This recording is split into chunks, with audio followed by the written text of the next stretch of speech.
that's my cue, I believe, starting the meeting. Oops. So I'll call the meeting to order. Hold on for 1 sec. Let me get the agenda up.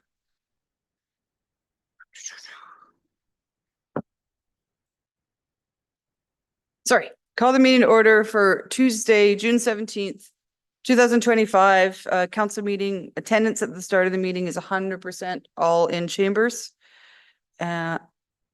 Councillor Mackay, would you like to make a motion to adopt the agenda? I'd love to, that the June 17th, 2025 agenda be adopted as presented.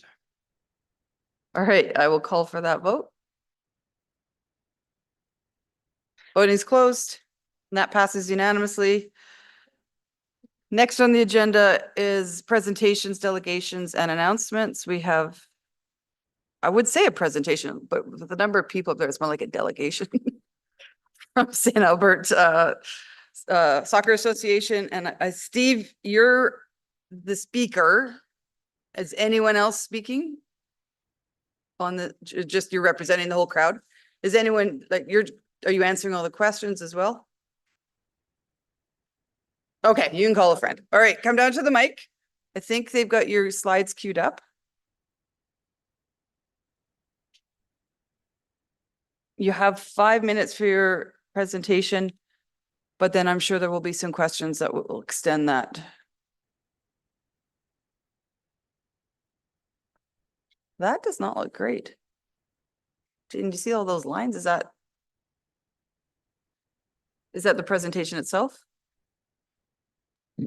It's a connection. We can see it. It's fine. Yeah. Whenever you're ready.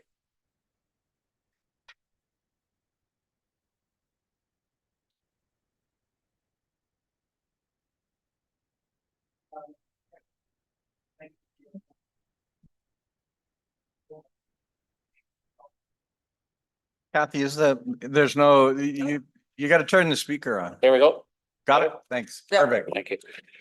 Specifically charged with building new facilities and bringing them online. So I'm going to speak very quickly. Presentation objectives today are we're looking for approval for site use, debt backstop, and grant support, which I'll outline shortly. Just a little background. Soccer has mass appeal. It's a very low barrier to entry. It's increasing in participation locally, nationally, and provincially. Larger than hockey in the country, actually, in terms of participation. SASA and St. Albert has touched a ton of citizens. We have about 5,000 members, plus their friends and family that come out to support them, obviously.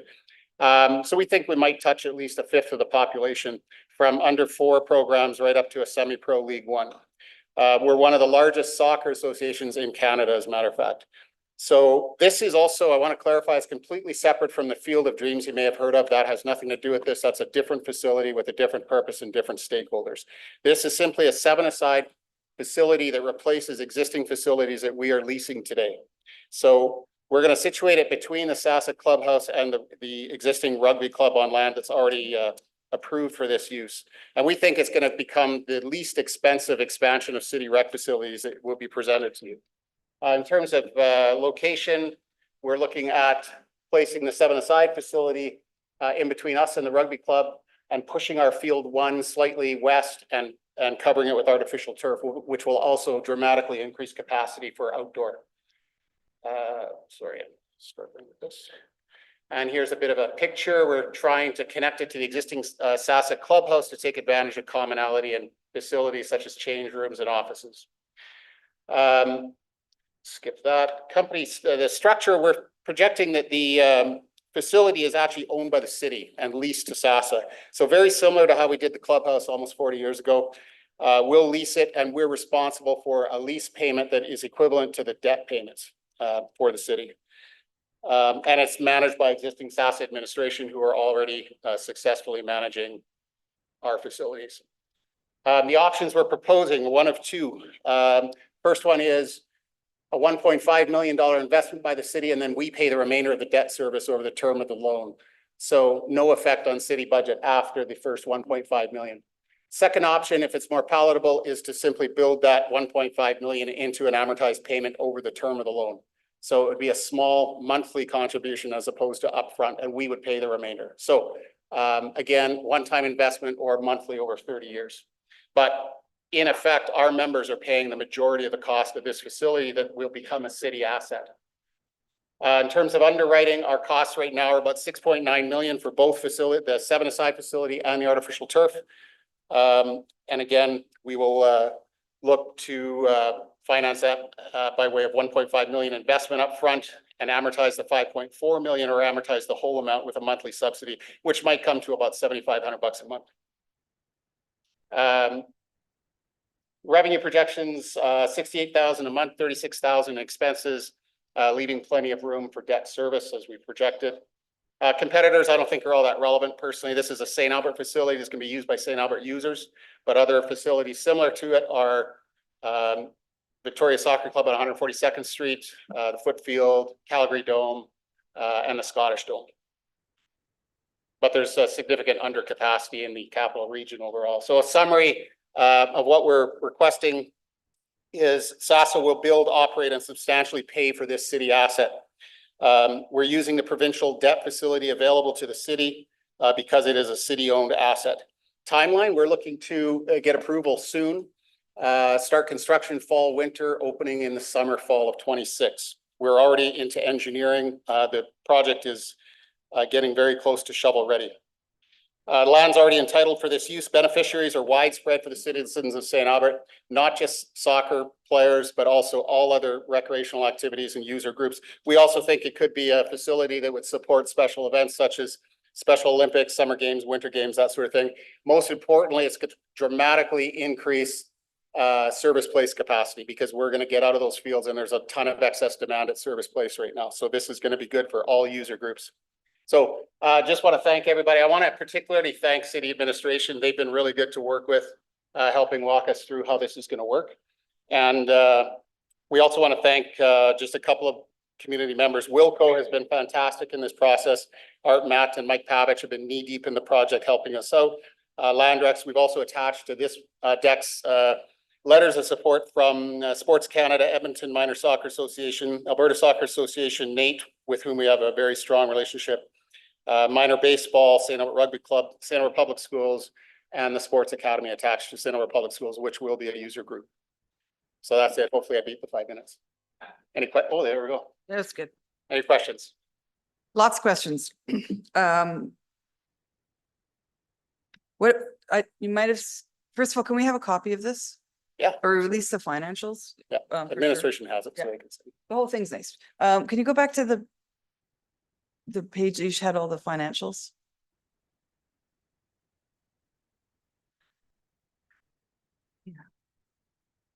This one.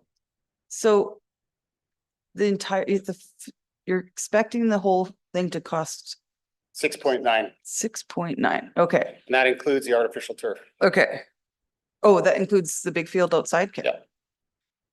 And that with a $1.5 million kind of down payment and then, Yeah, so leaving 5.4 to okay, finance. and then you would expect that whatever that costs to service that debt, you would be charged, the city would charge you in lease fees equivalent, and then after that it's paid off, you'd go to $1 a year. That's Correct. kind of the model. Yeah. Okay, my biggest question for you right off the bat is the rugby club on board? Have you got Fully an on. agreement with them? Yep, fully on board. Okay, They're looking forward to, they would like to run some indoor sessions that they don't have access to right now. so the bit of a partnership there. Yep, and it doesn't affect their field.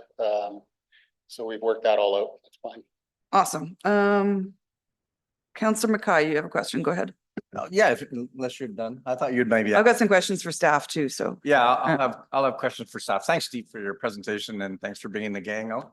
What I'm wondering, so you listed off a bunch of potential partners. Have they committed any dollars or are they willing to commit any funding towards this or No. will it be just user fees more or less? Yeah, it'll be user fees.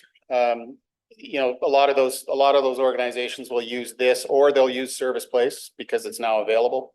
But effectively the funds that we are currently expending on service and our rented player development center in Real Park are roughly equivalent to the debt service on this.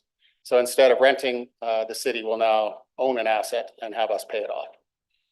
And you didn't maybe mention this so you're actually looking at a field house with and then fields beside it. Some of the engineering around the field house, I mean, have you been working with city administration around some of the technicalities we have with that site? Yeah, so we're well aware. We've got Shelby retained on the project. They're already working on some geotech. They have a solution. And we'll work with city administration with the experts at Shelby, who are very familiar with that site, obviously. Yeah. And then just to go over the financials one last time. So all you're looking for from the city right now is the 1.5 million, and then just kind of renegotiating kind of the lease agreement that we have currently with your facility? Yeah, so we would, again, 1.5 million upfront or monthly on an amortization, whatever is most palatable to the city. I did not get an indication from city administration as to which option might be better. But we're open to both. It doesn't matter. And that would be the end of it. Then we're covering the debt service after that. And we would determine that lease payment according to the debt terms. So you had the one slide where you had pretty aggressive go forward if, you know, like, so if we somehow come to the agreement of 1.5, then you would be able to move forward pending everything that comes forward with the actual geotechnical studies and approvals then, right? Yep. So you could go ahead as fast as what your slide had. Correct. Okay. I'll probably. Sorry, the 1.5 and the arrangement of the financing through your provincial. Yeah, facility. so it's essentially the city's taking out the $6.9 million loan. Yeah, that's Yeah. the question So I'll have. Your option is we take out 6.895 or 5.3. Correct. Right, and puts 1.5 from reserves in. Yeah. Okay, Yeah, Yeah. that's the question I was gonna ask Administrator. yeah, I think that's Okay. what they're asking. Councillor Thank you. Hughes. Thanks. You talked really fast and I'm a fast talker, so I think I only absorbed half of this. You did, yes. Yeah, I definitely want to get that presentation when you get an opportunity. So why are you not trying to go through like conventional financing? Why are you looking for the city to do it because I'm just thinking at conventional financing, you have the money expected to come in from alternate user fees redirected. Why would that not be an option? I think it would be relatively difficult. I have a bit of experience in commercial real estate finance. I think this would be a little bit tough. The 1.5 million is probably not sufficient as a downstroke for that type of financing. And we're a not-for-profit, so I think it becomes a little bit more complicated to finance conventionally. Have you tried at all, or are you just Nope. making the assumption? We're making that assumption. Also, your debt facility is cheaper than any commercial financing we could secure. And our understanding, I believe through administration, was that there was capacity there. But our assumption was that the city would not be amenable to being on the hook for that every month for 30 years. So that's why we structured it such that you make your decision as to what your investment model is, and then we will cover that debt service payment for the term of the debt. But your financing, your price of debt is far superior to what we could get commercially. So what are you assuming the interest rate to be then? 4.5. 4.5? Yeah, Okay. I think it may be less than that, to be honest now. Well, it really kind of just depends on what it is at the end of the year, whenever it's built. So if interest rates were to go up, then we have no control over whatever it is at the end of that year. Just so heads up, right? So if interest rates go up, it could be 6 for all I we think know. my chances that interest rates are not going up. Well, you never know these days. You're being very humble that you have a little bit of experience on this. Okay. So, okay, I have other things for administration. I think that's it for now. Thank you, Mayor. I may have other after. Councillor Killick. Thank you. I wonder, Steve, if you could go back to the slide of the picture of the layout, just, I think folks have asked all the financial questions. I'd just like to see what the proposed location, better understand it is. That one or? So, Or do you want the aerial? maybe the aerial one is better. Yeah, just to kind of. So where, So that's Real Drive on the right, yeah. on the right? Yep, And the Sasa Clubhouse right in the middle, that's the existing clubhouse. yep. And that is an existing field 1 right in front of it. And there's 4 more fields beyond that towards the river to the left. Right, okay, Yeah, so and then the rugby clubhouse is at the top of the screen above the 7-a-side facility on this picture. Just off you can see the end of their field there, right? right, okay. And the proposed type of building is, because we have pretty clear guidelines of what, you know, is allowed and what isn't allowed, or supported, I should say. So what kind of building is being proposed? We're here? proposing just a metal building similar to everything else in Rail Park. Big open metal. Fully clear span, obviously. Yeah. And, yeah. Okay, so it would meet the architectural requirements in that kind of industrial look. Yeah. Yeah, okay, Yeah, and we'll dress it up a bit, obviously. and you would be able to utilize existing parking there? You don't see parking as a, You know, we don't see it Challenge. as too much of an issue, but we will, we're going to engage with Bunt, I believe, to maybe look at adding a bit more parking. And I don't want to speak out of turn because I'm not the expert, but perhaps in front of the clubhouse. We may also push depending on engineering, push the 7-a-side a little to the left in this drawing so that there's more room for parking between it and the rail drive, but we'll sort that out with the experts and city administration. and for the building, you've been able to do a bit more detailed design than what we've just seen here. So it's washrooms, change rooms, all Yeah, we have fully functional. You're not gonna, Yeah, but we are looking to piggyback on the existing SASA facilities. So we have change rooms in that building and washrooms and all that. So we may just connect the two and be able to piggyback and reduce the cost of the 7-a-side. yeah, because sometimes the servicing cost to run water and sewer into Yeah. these buildings is surprisingly costly. No, we shouldn't, I mean, technically, we shouldn't need any additional facilities like that because these are not, you know, we can run all of the outdoor fields off of the building as it exists today, and this 7-a-side facility will just be one more field. So, Okay. Yeah. Good. Okay, thanks for the clarification. Councillor Jolly has a question. Yeah, thank you. I'm just curious about SASA's membership numbers these days. Is the club seeing some growth? yeah, absolutely. I'm told, I could ask a friend, but I'm told we're about 5,000 members right now. And it's growing, and we are actually in a position where I believe we are capping youth participation because we simply do not have facilities or fields. Great, thank you. That's all I have. Councillor Bermansky has a question. Thank you. Thank you for your presentation. On your, the board, how is it compiled? Like, are you elected, you know, for a specific term on the board? How many members are in charge of this and who's team lead? I am going to call a friend. Call a friend. Yeah, we're elected once a year by membership, Okay, and we follow, you know, a strict governance protocol. Oh, here we go. We got the boss, president of the board. Okay. Good afternoon, everyone. Hi. There are 12 current members of the board. The executive serve 2-year terms and can be re-elected. And then the rest of the board serves. So there's 5 members of the executive, and then there's the rest of the board serves annually. Our annual meeting is in November every year. okay, so this But it's is, all community volunteers. okay. We and do have this is- staff that work for the club. There are 5 staff full-time. Okay, and so it's an executive just program, like everyone in the board will be involved in the development of this? Oh, 100%. Yeah. Yeah. Okay. So you're ready to go as a board then? Yeah, so it would, there's Steve leads the subcommittee that developed Right. this project, working through and with the board with the help of Greg and Nick, and then they bring that through and all those decisions come through. So this is not operating around or outside the membership or the board. So our members are aware that we're here today making this presentation. Letter went out to them. They know the facility and the scopes of the project. So this is not going to come as a surprise to the soccer community in town either.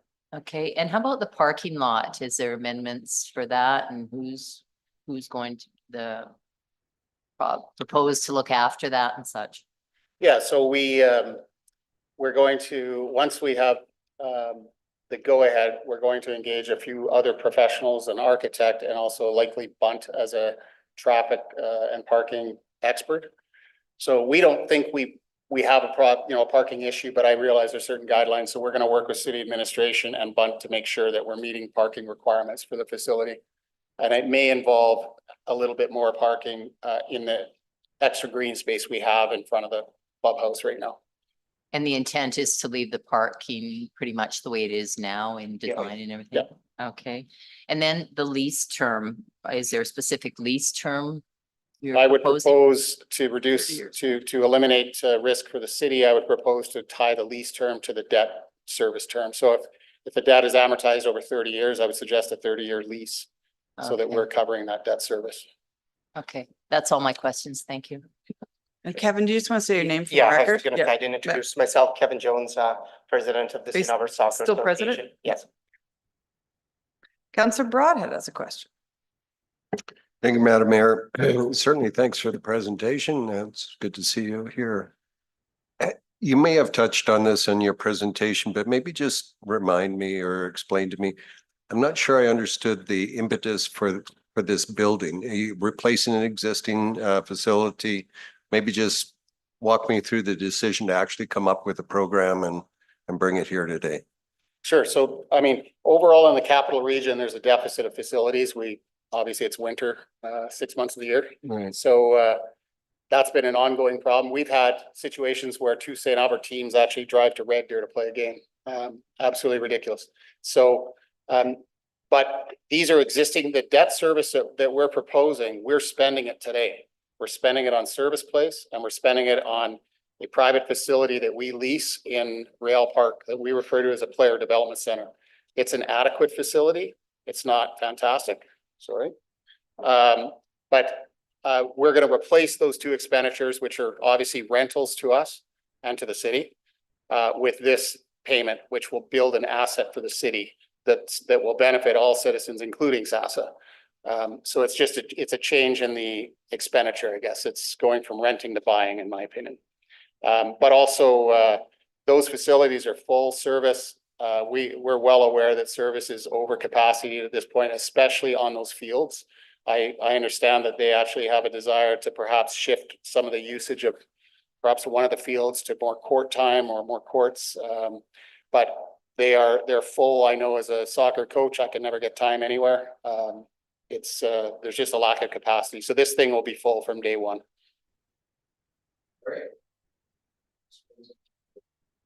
Awesome. Councillor McKay. Yeah, just one last question, and it kind of got spurred by Councillor Broadhead's question. In relation to the current lease and the operation of your current facility, you're responsible under the current lease for all maintenance, all upkeep, any employees, that all falls within your budget. Do you anticipate that that's a new facility with operational staff, with your current membership dues and all that, will you be able to cover both? Yes, that's the idea. It's a shift in the expenditure from those facilities to this facility. We're not anticipating a major change to our members' budget or their fees. So it would be yet to be negotiated with city administration. However, the anticipation would be that you would just operate as you currently are operating your existing facility. Yeah, because the beauty of it is it's attached to the existing clubhouse. So we're managing all the facilities with the existing staff. There's some big economies of scale there. We don't need new staff. It's not a separate facility across the city somewhere. So we can use the same equipment, the same people, all of that. Would you have reciprocal use agreements with the school programs, the academies, or Yeah. is that something that the city would work with? Well, we would propose that we can handle that. If we're managing the facility, we need to fill it. And we've already had those discussions. Letters of support. And there's a letter of support attached to this deck from them. So they're looking forward to it. Yeah, it'll be, and they've grown that program quite significantly over the last year or two. Could that in like the indoor facility, it would be like similar to what one of our current field houses is inside Service Place? Is that the scale? Yeah. So Would it be similar to like what's the older one at Victoria? Yes. Yeah. Yes, that's exactly what it Yeah. is. So it's bigger than one of the service pitches. okay, then So you know which Victoria's on? No, I know. for a Yeah, second. I know it well. Yeah. It leaks. I guess what I would say, would you be open for events, other events? Could that facility host an A event? wedding? Well, I'm not getting married again. It'd be a big wedding. I figured it out one time. I'm not gonna do it twice. However, would so that you could host events there. You could Yes. rent it out to host events. Yeah, we see that it aligns well with special events, like, big events that the city wants to bring. Just around, there's been a couple questions around the parking. Because this is an indoor facility in the winter, normally our fields there are under snow. So it would be the only site in the winter. Yeah. Being used there. So in terms of increased traffic, actually would utilize our parking lot in the winter instead, because it's not being used now because of course there's no activity on the fields in the winter. So it is for season. Yes, 100%. Oh, Yeah, yes. That's the biggest push. And it will be connected to the current clubhouse for change rooms, et cetera? Yeah, that's why we wanted it in that location to save. There was some about the servicing to that around water and electricity. It's already there. And so by using existing change rooms and washrooms in the existing clubhouse, it reduces the cost of the facility substantially. Cool. Yeah. Okay, Councillor Hughes has another question. Thank you. It's just a lot coming in because this is all new information to council, so we're just, thank you for bearing with us with all of this. So active communities when they came, they had the same request for the 1.5 million, but they also did, and that staff did a complete analysis for the risk analysis of it and the value of being able to sustain it. So I would suspect that that would probably also be expected of you. But when I look at the biggest risk we have is that active communities asked us for 1.5 million and they generated all the rest of that revenue themselves, regardless of how it came, as opposed to we're taking on the full risk of this debt. Because in the event that you chose not to, you forfeited it for whatever reason. Like I realize that right now it's being run however well it's being run. I have no idea how to call it, frankly, but let's assume it's being run well. There's no guarantee that in 15 or 20 years that the same board's there or anything else. So if we were to give you the same opportunity as active communities, which would have been the 1.5 million, would you be prepared to get private financing done? Because it is 25% down almost. So typically 25% down, banks will look at you twice. So would that be an option that you would be considering? Well, I would undertake to explore it for you. I suspect it'll be a little harder than that. Active Communities is a brand new facility. This is a new facility, but it's moving existing usage from two other facilities here. So it's not, you're absolutely correct. Technically, the city is on the hook. The club has been operating for 40 plus years, 60 years, sorry. Almost 70. Thank you. And so, we're fairly good at the budget and we've been, self-sustaining for a very long time. And so this is not a new expenditure for us. It's the same expenditure that we're making today already. So there is technically some risk, but I think it's personally mitigated quite substantially. I hear you. It's just when we're going to something with $7 million of debt, we want to make sure that the taxpayers are being well represented, right? The other thing is, do you have a timeline of what you were thinking? Let's assume that it was approved this fall. What would be the timeline of what you're planning to actually move We would forward? hope to be open in next fall, perhaps. So 12 months from the time that it's approved, you're hoping to have it open? Yep. Okay. Depends on how fast the process moves. You have design and stuff already done for the building? We have some sample designs, but we will do an RFP process once everything is approved. And I'll be involved in that and we'll go to multiple parties and make sure that we're getting value. So you figure that you would have all the construction done in one construction season then for everything? That's the plan. Okay, Depends on how fast we can get going. Yeah. well, yeah. Okay, thank you. Councillor Matt, I wish I would have worn an Oilers jersey. I think that might have helped me today. Councillor Maskey, you have another question? Thank you. Just one more question. How are you plan on heating the big building? Do you have a solar setup or service uses solar? We haven't got to that. We'll consult. That could be expensive.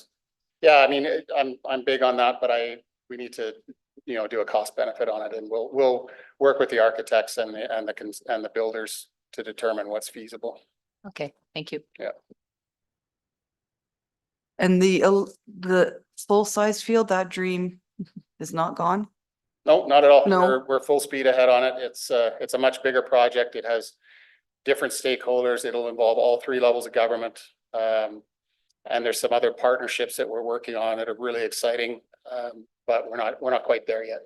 this is a really, in our position, in our view, that's a home run. This is a base hit. This is an easy one for us. This is, Yep. again, we're spending the money already. Now we're just gonna create an asset as opposed to a rental. Awesome, yeah. Yeah. A city asset.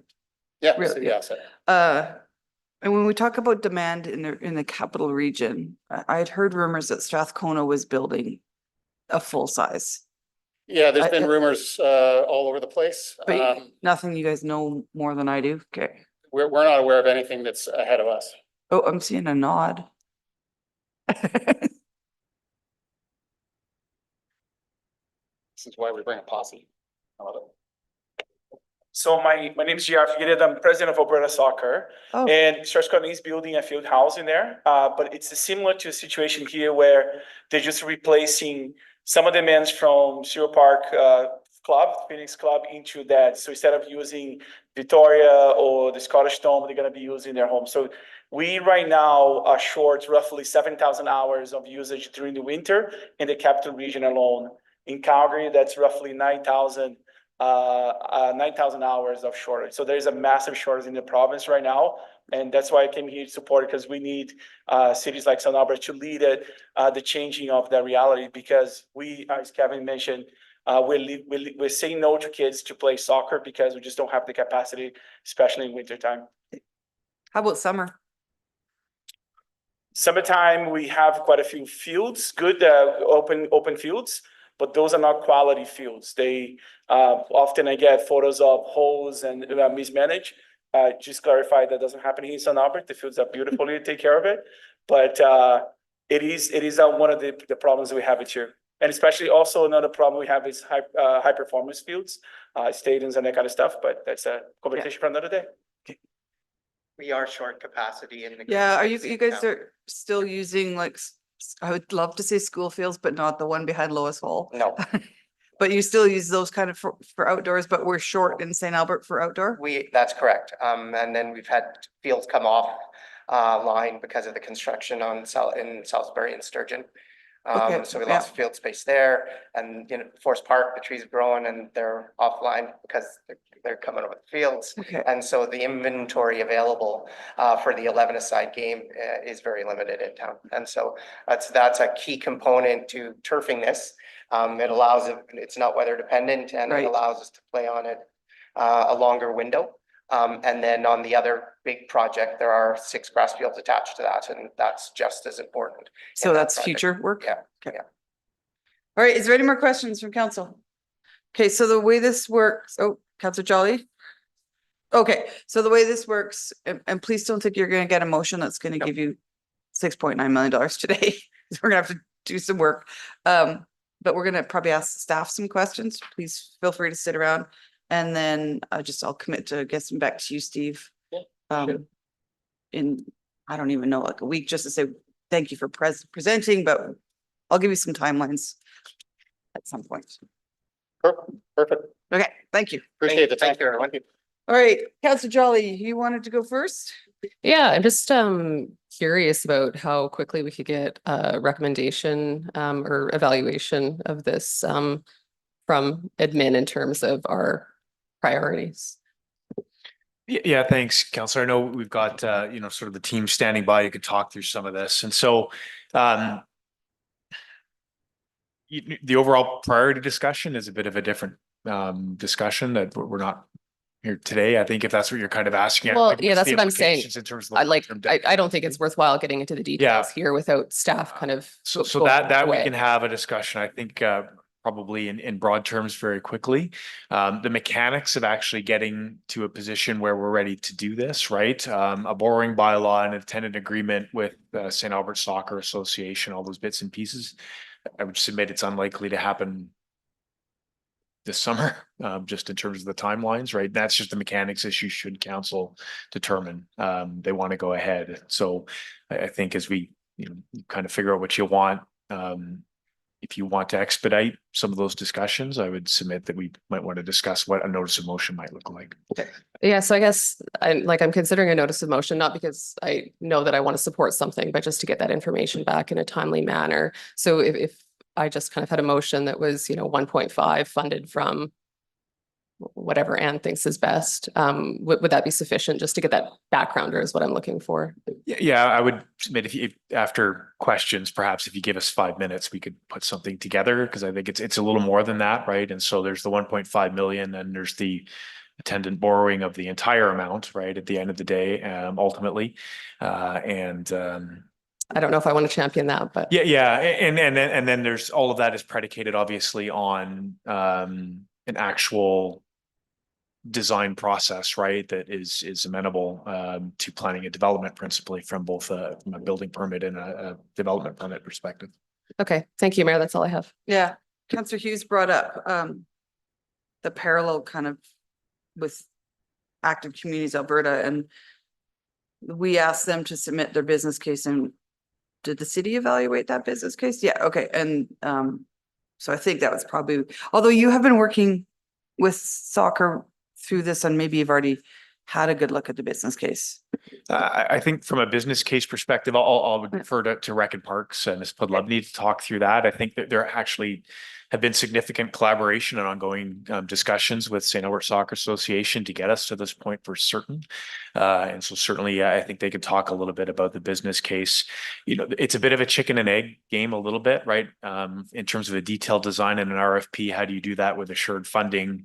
By the same token, how do you approve funding without an assurance that the technical specifications are all good to go, right? Ms. Podlubny, did you want to jump in on that? Yeah, I think that's a really good summary, Mr. Fletcher. We have been working with St. Albert Soccer and they've been a valued sport partners of ours in the community, certainly.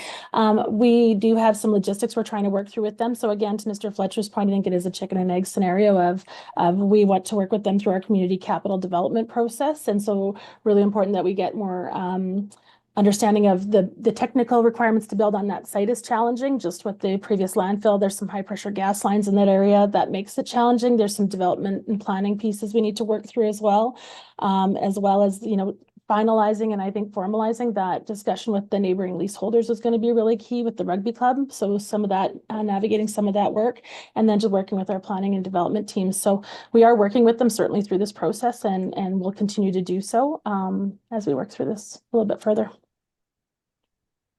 And Mr. Cameron, if you have any adds to that, please feel free. Councillor Jolie?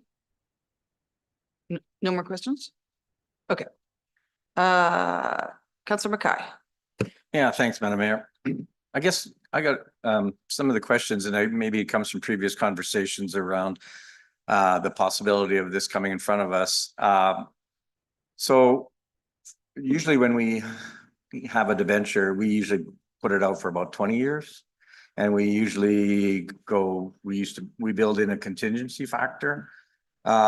Is that something that we would have to do? And then can we even do this legally where we take out the actual debenture and then use funding from another agency, community agency to actually service the debt?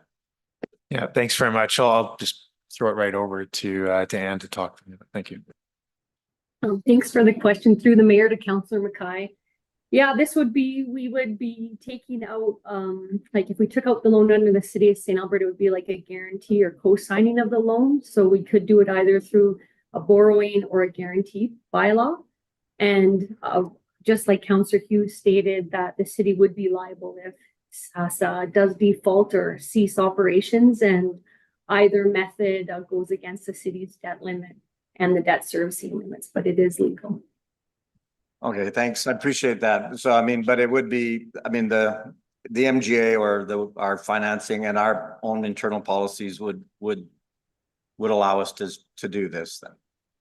Because we would essentially be co-signing or guaranteeing the loan. So it would be essentially as the city's taking out the loan, which would then be impacting our limits. And I can defer to Marta. As we own the asset, we'd be okay. So just to clarify from a legal perspective, just to supplement that, I believe we would actually need two bylaws. We would need a borrowing bylaw in order to borrow the money, and then either a loan bylaw or a loan guarantee bylaw, depending on how it's structured, in order to allow us to loan the funds to the entity. But we are permitted in the MGA to do this. And of course, I defer to Anne in terms of how it would work against her debt limit, et cetera, and in terms of policy. Yeah, and it would be something, I mean, if Counselor Jolly puts forward the motion or that would be the information that I would be looking for in the background or just some of the technicalities and the risks and the challenges that something like this could bring us. And whether or not this is being done in other municipalities or in other projects, either around the region or even in our community, that I can't think of any right off the top of my head. Certainly I could ask Ms. Podlemany to dial in. I believe there are some instances where this has been a proven model and it could be done, you know. Can I just ask, so you said we need two bylaws, but it would be a city-owned building Yeah. we're leasing to them, so do you want? So we'd have to sort that out. So Okay. what is being said is, but the fact that we're going to own this facility under the current proposal, right? And so at the end of the day, it's really about a cash flow issue. Yeah. We might actually just need a borrowing bylaw, right? We would need a tenant agreement or a payment agreement, I think, to. We need the borrowing bylaw and a lease we'd agreement and absolutely some need to sort of have all that security, staged. right? Okay. Okay, sorry to interrupt. Ken, keep going. No, Good. I mean, obviously, I apologize. I mean, a lot of the questions would require a little bit more of a deep set, but I think these are some of the things that are going through my mind. I mean, I'd love to support this. And I think this is something if we can do it, I'd love to support it, but I just need to know the mechanics of it, so. Yeah. Councillor Killick, go ahead. Thank you. I had similar questions around the financing and what we're allowed to do and not do, but the other one then is, as this would be a building that we would own, we would, I assume, want to have a hand or say in how it's constructed and built to kind of city standards, that maybe Sasha has put forward a plan that is kind of bare minimum and meets their requirements to keep their funding requirement as low as possible, which is good. But my question is around if we're going to own the building, do we then get into a role of saying, hey, we need to make sure it's designed and built to our normal city standards, which may drive up the price? Thanks very much, Councillor. Maybe I'll ask Ms. George with engineering to start, or Ms. Podlemany, please feel free. You're popping up. I think between the two of them, they can have a stab at that. Maybe I can start through the chair to Councillor Killick. I would say this is fairly untraditional from a perspective in my time with the city of how we have managed agreements with our local not-for-profit organizations. So this would be something we'd have to take away and explore a little bit differently in terms of what our expectations would be if we were going to be owners of this facility. We have other buildings that we actually do own that are run by not-for-profit in the community. Example would be the Curling Club or St. Albert Nordic, who have a building there. But they've been developed in different ways. So this is a bit of a different format for us that if council wanted us to explore it, we'd have to probably take that away in terms of what our role would be on the development side. I would suggest from an operational perspective and really vetting their operating business case. And maybe Ms. George has more to add to that. Thank you. Through the chair to Councillor Killick. Absolutely. The building side of things, if we own it, we have to build it to the standard that we would desire. Also on the civil engineering side of things, as the application comes through, we have to look into the grading plan. It's going to be on the old landfills, so the capping and all that needs to be considered when it comes to foundation design, the geotechnical, the parking has been discussed as well. So all of those considerations need to be brought into the design phase. Okay. And if a motion was put forward, rather than to say we're going to fund it right up front, but even to do, would it be better to start with a motion that said, let's investigate this and work with Sasha to figure out all of these next level of details and get a admin report back to council by Q2, Q3 of or Q4? I don't know. I guess that's the question. When would, because I see that as the first step. There's lots of details to work out, and what would be the timeline to do that? Yeah, thank you, Councillor. I think there's probably a couple of avenues. That would be if a motion were desired or notice of motion, that would be the recommendation is formally tell us to go away and do the work. It still doesn't deal with how much information is SASA able to pull without a guaranteed funding source, right? There's still that tension that needs to work through, but I think we could probably get a little deeper on that. Another option is an IR to a similar effect, right? That would allow us essentially to do the homework from our end. I don't know if there was any other you wanted to add to. I'd have to sort through, but yeah, there is the option for an IR, or if a notice of motion, I think we would just need some time to just formulate what exactly we want to be asked to provide.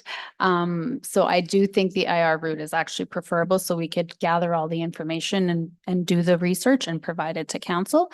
And then based on what it says, I think council will be in a better position to formulate a notice of motion in response. Yeah, I was thinking of, financial operation and general feasibility, and site location, those kind of questions. Like there's lots of great concept.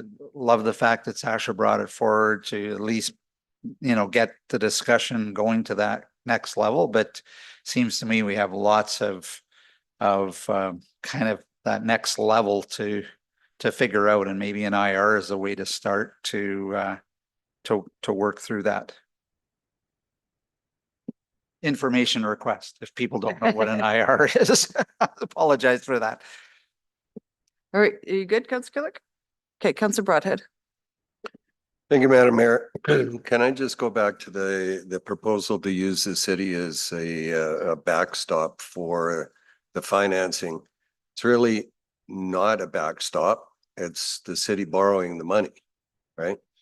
So the question I have for you, a number of years ago, well, not that long ago, the provincial government decided that the provincial government wouldn't actually backstop municipalities anymore. There was a process that you had to go through, and they charged a premium on top, and to borrow the money, right? And then we at FCM, or not FCM, but Alberta municipalities passed a resolution that it would go back to the old way of borrowing money. In other words, the province would give us the same rate that they would get, and we would borrow that money on a 20-year amortization period. It seems to me that this is us taking advantage of the province to give cheaper money to SASA. And I'm just wondering if that puts that at risk. Yeah, I think the difference here is the ownership. And so the proposal that you heard is actually not, I would not characterize it as giving cheaper money to SASA. It allows SASA within their current financials to construct a building that the city would ultimately own. It would become a city asset with the expectation there would be a lease. That's a fundamental difference from normally a municipal asset. We're not building it and giving it to the province. We're normally building it for our own use. Yep, fair enough. It's just the language as a presentation here is that the city would backstop SASA in building this facility, when in fact, if we enter into it, it's a city facility, city building, city design standards and all of the rest. And then we would lease it to SASA for the amount necessary to service the debt. Am I reading this correctly? Yep. For all intents and purposes, yes, you are. Absolutely. All right. Just wanted to get it straight in my own mind, actually, what was happening here. You make it sound like a loan shark deal or something. Well, you know what, and it is what it is, but we're building a city facility. It's our facility. Okay. Thank you. Councillor Hughes. A couple of things. When you were discussing, I'm looking at, I don't even know who I'm looking at. Danielle's gone. I'll look at you. Danielle's still here somewhere. All right, she's around. So what I'm not sure about is when we were discussing just this opportunity with Sasha, if we looked at the impact to Service Place. I mean, I'm hearing it's oversubscribed, but I'm just not convinced that it could not have a negative effect to our revenue, which, as you're very well aware, I'm obviously concerned about Service Place's finances. So what is your opinion about the effect of that? I know even when we discuss having other hockey arena, ice, there's a discussion about potential loss of revenue. So do you think it would have a negative effect, or do you think there'd be places or groups to fill in that void? Through the chair to Councillor Hughes, that's a really good question. I'm going to try and do the best I can without, I don't have as much detail as maybe I would need to be able to fully answer that. What I can tell you based on our current use is that certainly at prime use, our facilities, of course, are highly utilized. I would say we've been able to accommodate the majority, especially of our sport partner needs, because they get first access at most of our facilities. We meet our sport partner needs first. Before taking private users, etc. There is ability, so far as I understand, to navigate SAS's asks on the indoor turf at Service Place to date. I do know there's been a bit of a shortfall on the outdoor fields, natural turf. That relates mostly to some challenges we're having with sites, I would say, on school sites where we have overusage, or as Mr. Jones said, where we've had to take them out of commission while we're doing other construction projects. As well, we also have a Larry Alexiak field, which is an outdoor artificial turf, which is, I would suggest as well, underutilized for use. So those are all considerations I think that we would want to be able to provide to you once we had a bit more of a formalized plan from St. Albert Soccer, so that we could better inform a decision that council would make. But there definitely is some opportunity for impact, certainly.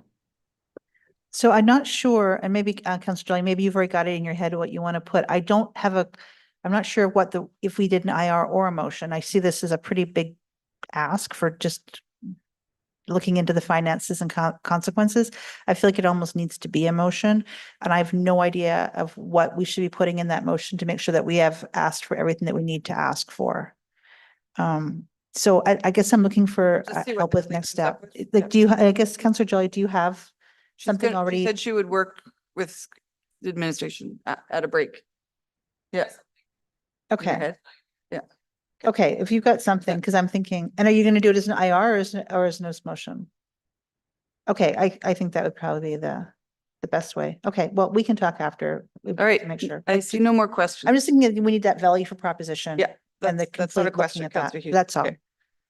All right, so next steps is at a break, not right now, probably. Councillor Jolly can sit down with Ledge and craft a motion with your help, which would come back in three weeks. Are we on summer break already in 3 weeks? No. So it would probably be the last meeting of the year. We could debate that, which is July 14th. Yeah, okay, 15th, somewhere around there. And then that would give us a path forward at least. At least you would know if council was even entertaining this idea. And before we go on, I think it's because the community amenity site's on the agenda today, which is interesting. And I just want to remind council that when we designed that facility, there is no soccer up there. And we had a subsequent motion to continue to support indoor soccer in the city. So this is a great idea that we could explore. So just want to keep that in mind while we are crafting motions. All right. Anything else on soccer? All right. Thanks, guys. I don't have, I wouldn't recommend unless you really are interested in our transit bus station, which is next on the agenda. But as I promised you, Steve, I will get back to you. I can give you an idea what Natalie's motion says and when it will be debated, if that helps. Okay. Okay, what's next on my agenda? Consent agenda, which there are a couple things. Councillor Hughes, go ahead. The recommendations in the following agenda reports be approved. 6.1, special city council meeting minutes for May 26, 2025, and regular council meeting minutes for June 23rd, 2025. 7.1, sending committee of the whole item, votes for electors policy C-CC-14 and the 2025 municipal election update. and 8.1 Trans 001 Transit Bus Life Cycle Replacement 2027 funding. That's it. Awesome. Call for the vote. Voting is closed. Motion passes unanimously. So we just passed the minutes from our special city council meeting of May 26th. Oh, that was the watch party one. And then we also passed the rescinding of council policy C14 as per the committee of the whole discussion. We also passed the transit one. I'm just going to find the exact motion so I can read it.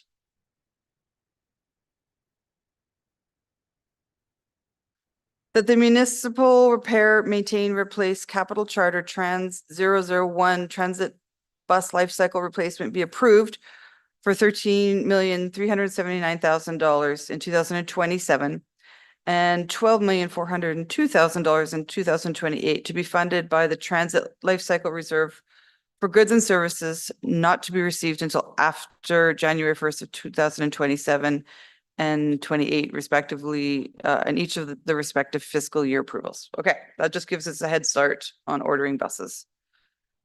The next on the agenda is a similar conversation about increasing a budget, but this one is for Founders Walk Phase 3. And Elizabeth, you've been waiting here patiently. Is this for you? Do you want to introduce it? Okay.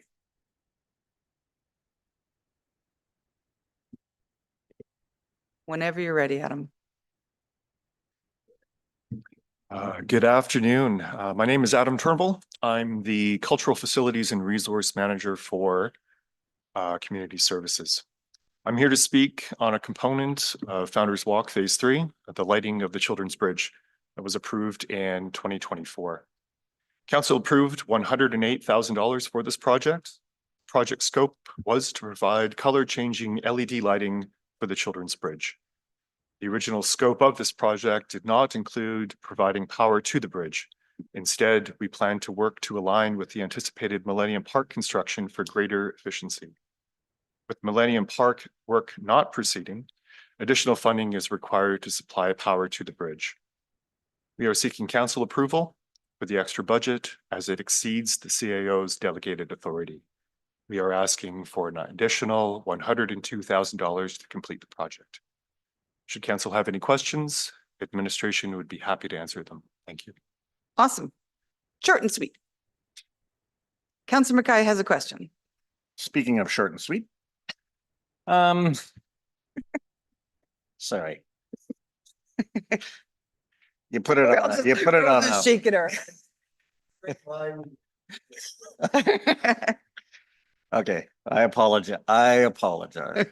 So I mean, just to follow the history of this, was initially supposed to be in as part of the Millennial Park kind of. Millennium.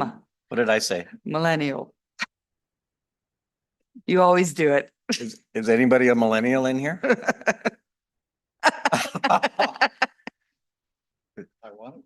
Okay. So can you kind of just go over the history? Because this was initially part of a bigger project that was supposed to be funded or could have been funded as being part of that bigger plan. Through the chair to Councillor Mackay. Founders Walk originally was a full project that included multiple nodes through the downtown core to complete the sort of historical walk and loop. Several years ago, after the project remained unfunded for numerous years, we worked across the organization to align the planned projects with other capital projects that were coming up. So it was still a standalone charter. The year that was selected was paired with other growth charters or RMR charters that would allow us to access efficiencies with planned work. So other examples of that are St. Albert restoration, the RMR work that is happening. The St. Albert Place node was paired with that work. There is a Lions Park component that has been paired with planned RMR. This work was planned alongside both the Children's Bridge, RMR, and Millennium Park. Yeah, and so just as Adam mentioned in his presentation, the idea was when some of that was not successful going forward, you kind of had this little abandoned piece that now we're just trying, we need the extra dollars for. Is there, in the scope of this, sometimes I feel that there's a shortage of power on both sides of the river. Will this kind of lead to a little bit more of a better power source? Because sometimes on the south side of, you know, we have events, but there's just no access to power. And on the other side, there's a little bit more access to power, but not as much. Will this expand kind of that availability? Sure, through the chair to Councillor. Hi, yes, absolutely. This is providing power on the north side of the bridge and also an additional power. We do have power that's pretty close by to the bridge on the south side, but having something right there just helps considerably. Yeah, so I mean, there's other benefits in actually funding this because it's not only just providing an extra LED or lighting up the bridge, which is an icon. It'll actually service potentially other events that we host down in the river valley. Good, thanks. Councillor Jolly. Thank you. So just to clarify, so if we don't go ahead with this, we'd save $100,000 out of the original $450,000 budget. Is that correct? We wouldn't save the full amount. There has been some amount of the money spent to support the design to get it to 90% design. Okay, so about how much? Do we have any idea? 50? I'm sorry, I'm not able to Okay. speak to that, and our project manager from Capital Projects Office is not available today. Okay, thank you. My other question is about the lighting at St. Albert Place. So is that still going ahead, like the lights that are going in front of this building? Through the chair to Councillor Jolie, yes. Okay, and that was about 500,000 or thereabouts?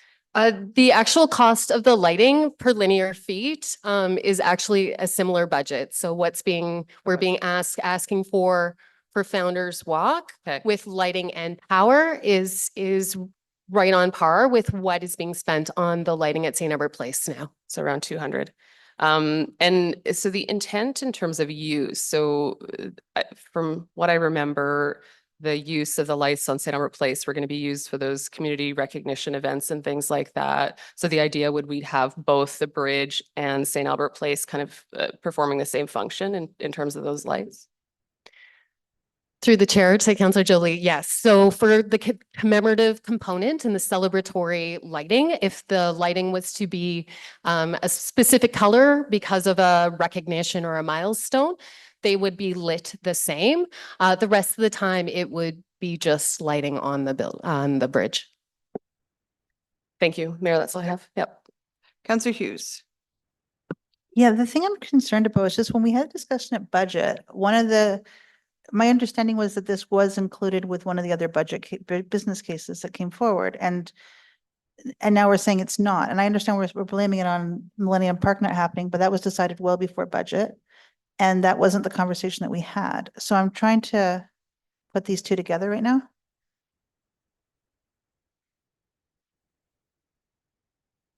Yeah, what? Well, I mean, that's not what we were told. Like, and Yeah, so I now. apologize, I don't recall it. This was factored into originally the Millennium Park overall concept. That's where the money was. Yes, it was in terms of the timelines, but now we've come to the grip. Yeah, that I it has to be think it was reassigned. tied into some of the Founders Walks work and Yeah. some of the Correct. nodes that was on the one side, but there was always not the lights were always separate, but it was just extra cost. We may have to do a little bit. Certainly the RMR on the bridge was tied in overall to the Founders Walk piece and that RMR component. The lighting was not included in that specific. Okay, that wasn't the impression I had when we had that conversation about the Founders Walk and all the electrical, and it was said it was necessary to do the bridge. So like, it was just overlooked. I'm trying to figure out, or like, cause we're pretty far down on this process, but this seems to be that we just didn't consider this until now. I'm just trying to figure this out because I really do remember that the conversation was that the Founders Walk had to go forward. This was electrical. It was necessary to light up the bridge. And now it's saying that we didn't plan to light up the bridge or that connection. And that's where I'm it's just a disconnect in my brain right now. Councillor Hughes, I could take that as an information request. I'm not able to confirm what that conversation was. Our work was timed for it to align with Millennium Park, and the conversations that I can recall were the pairing of the work with the RMR, because that was an update we provided when the project needed to be delayed to align with that RMR. Was that during budget? Yeah, it was during budget discussions and relevant to the motion of Councillor Romansky at the time. Okay, that's it. Councillor McKay, you ready to make a motion? Yeah, I will. Okay, I mean, go ahead. yeah, for sure. You're gonna do the recommended motion? Yeah. Okay. That the budget for capital project 424317 Founders Walk Phase 3 Cultural 005 be increased from 108,000 to 210,000 to be funded from the capital reserve.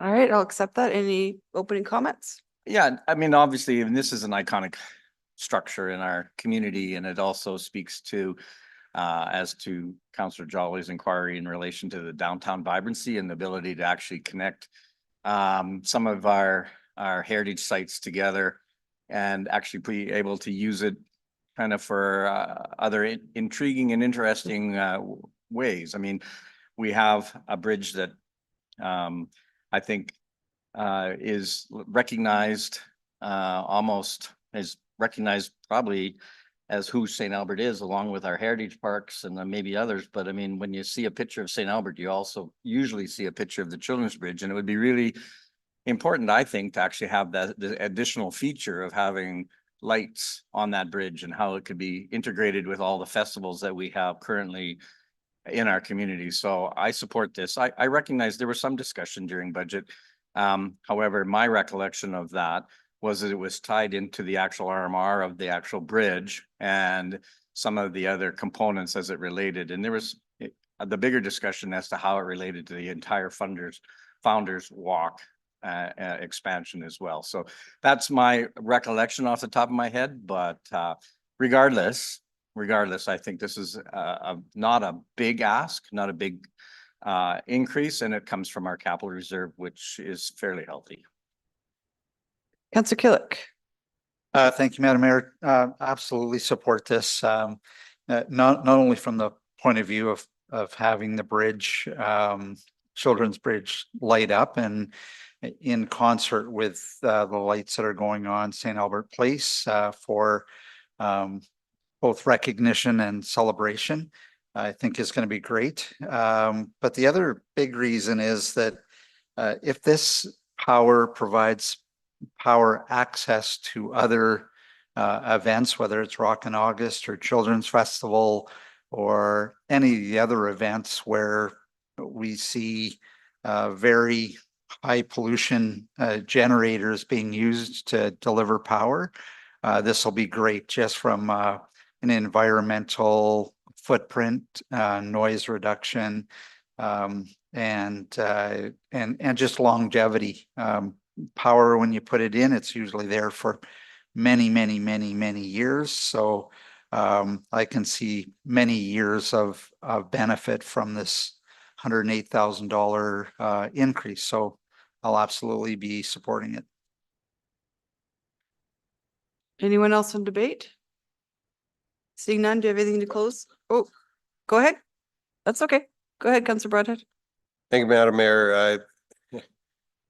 To me, this is a no-brainer. If we bought the lights, we need the power to run them. Now, the power is going to be provided by a different project. I get it. But given that that project isn't going ahead, now we got to find a way to actually run the lights that we bought. So thanks, Madam Mayor. Thank you, Councillor Jolie. Thank you. I'm still on the fence about how I'm going to vote on this one. You know, my challenge with this is that we're not considering it kind of within the greater context of our capital priorities and capital budget. Yes, it's only $100,000, but you know, this is $200,000 for lights. We already spent $200,000 on lights for St. Albert Place. And I don't know, I can think of a lot of things that I'd like to do with $500,000 in the city that might be a better use of funds than lights. So, I look forward to any closing arguments. And I really wish the Millennium Park project had gone ahead because, man, it would have been incredible to link up these two projects. So that's all I have. Thank you. Anything to close, Councillor Mackay? Yeah, hang on to your convincing here. So I think what's identified, and actually Councillor Killer kind of got my closing arguments, is utilitarian use of this actually will benefit so many of the events that we currently hold with along our river valley. I mean, one of the comments that I regularly hear from Rock in August or from Children's Festival or from just people that are working or down in that area is just access to power. We use Millennium Park for July long weekend events, and we have to run generators a lot of the time. Otherwise, we have to steal power from Red Willow Place, or we have to borrow power from the well, we've never borrowed it from the Legion, but we just have trouble accessing that. So we do end up having to depend on generators or trying to cobble together a whole bunch of different methods to get power to whatever event it is. So I think from a utilitarian aspect, I think that's vital. I also think, I mean, we're talking about probably high functioning LED lights, and they can be turned to white, and they can actually be an extra safety aspect that works in our river valley and across that bridge in the evening or in winter events when we have low light periods. So I honestly believe that there's a safety component that could be incorporated into this motion as well. When we're not using them in a different light pattern, we can certainly use them in white so that it actually lights up the bridge deck, and it's a safety feature. So that's kind of why I support this, other than I think it's just going to look kind of cool. Call for the vote. Voting's closed. That passes by unanimously. Okay. We are now on to the big one. We can take a break. Yeah, and if you'll notice, Councillor Jolly just sent in a notice of motion, so maybe we'll get you to read it at the end of the meeting, but it is 2:12. How about 2:20? Sound good? I'm being generous in my heat time.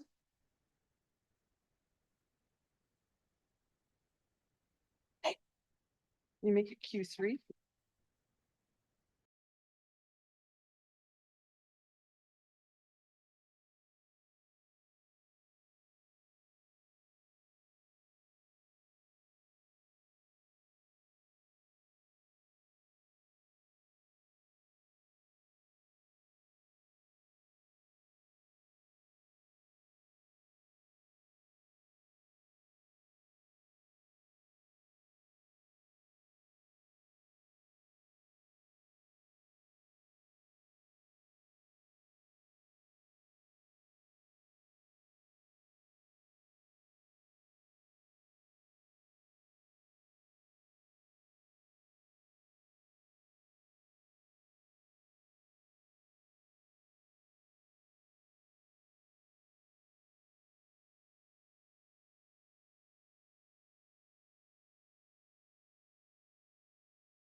20 after.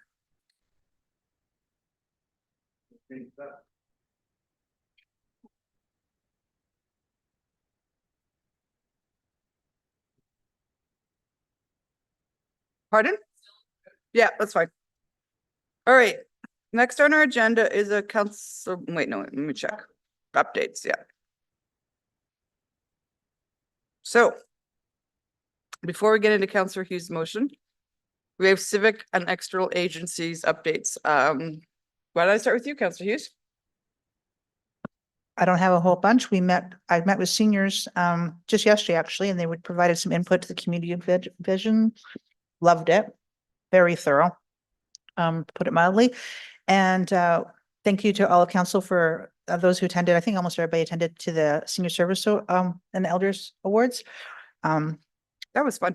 Yeah, and I think that it was really appreciated by the recipients, and the seniors committee really found it to be a positive experience. And yeah, that's just so we have full buy-in and understand the value of being able to do that from their perspective.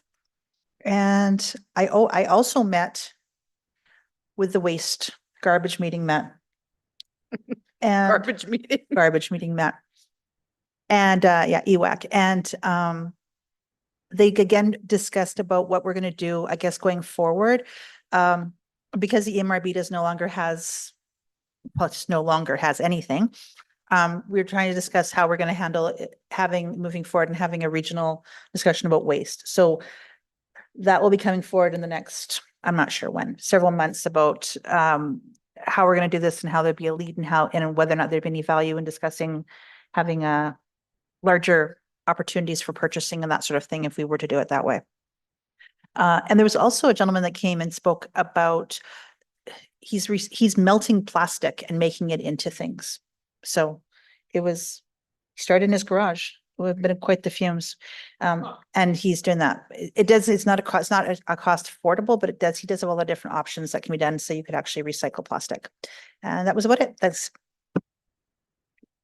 How about you, Councillor Mackay? Oh, I'd love to go.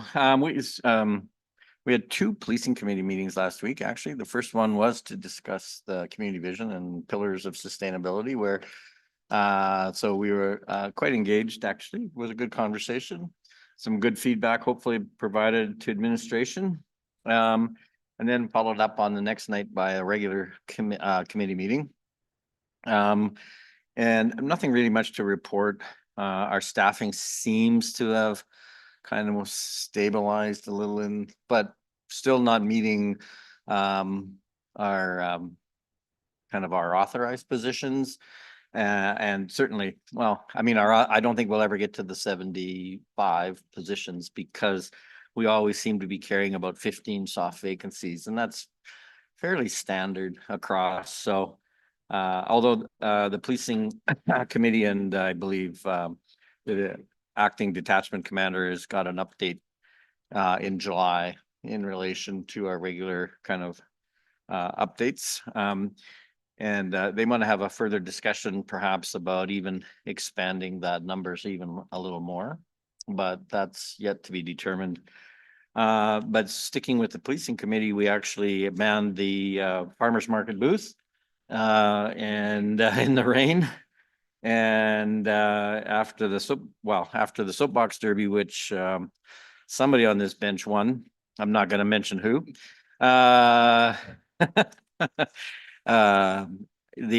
went down to and manned the booth for a little bit, and there was, you know what, even though in the rain, there was still some good conversations and questions. It's always interesting. We seem to get more people stopping by from our outlying community than actually community members asking a little bit more information about it. And then tomorrow I have or Friday, I've got my regular Aero Utilities bi-monthly meeting. But we did have last week, we had our 40th anniversary, and it was attended by a lot of municipality representation that had been on previous board members. We had some mayors in the area, and we were provided a certificate from the premier through the MLA for Fort Saskatchewan, Vegreville. So it was a good afternoon, although we cut it short. It was supposed to be a little longer, but there was a hockey game, and I think everybody should have stayed at the event and avoided the hockey game. by the end of I think everybody would have probably preferred that, but kudos to Arrow Utility staff for putting on a really good event for both municipalities, board members, and also their employees. And I don't have anything else. Councillor Killick? Thank you. For Edmonton Salutes, so just a couple of quick things that, although I missed the last meeting, wasn't able to attend in person. We have set out an agenda and schedule to update the various components of the Edmonton Salute strategic plan.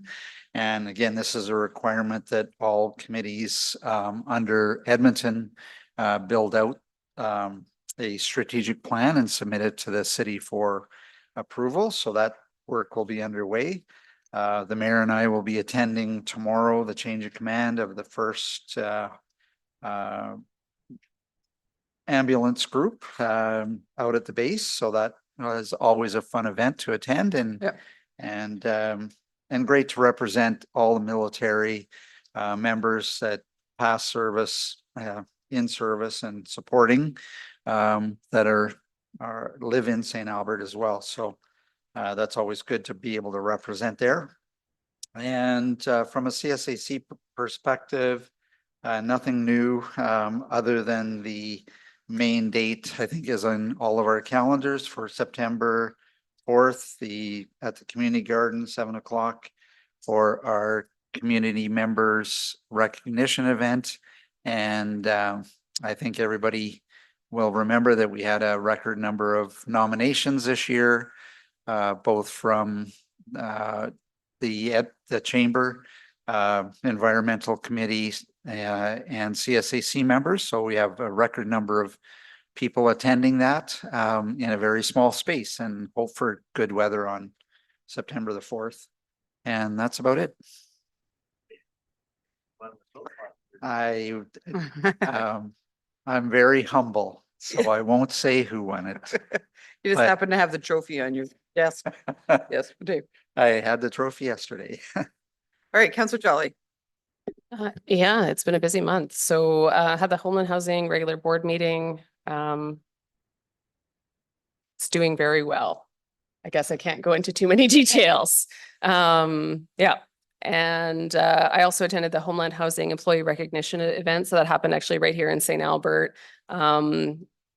Lots of fun kind of seeing some of the long-term employees be recognized there.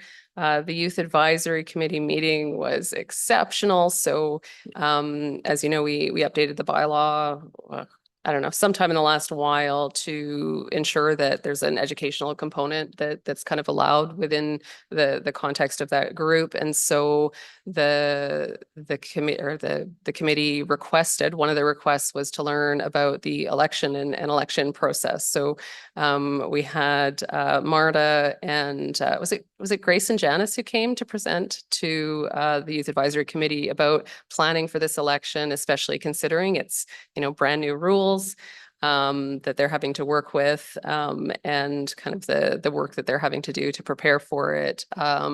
Afterwards, it was really great kind of hearing the excitement about, how interesting the presentation was. So thanks to Marta and her team.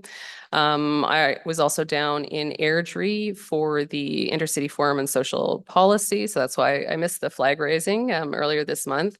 So I was there with Connie Smigelski, and it was full day meetings talking about some of the different initiatives across the province having to do with low-income housing and homelessness support. So really exciting to see what folks are doing across the province and to share some of what we're doing here in St. Albert.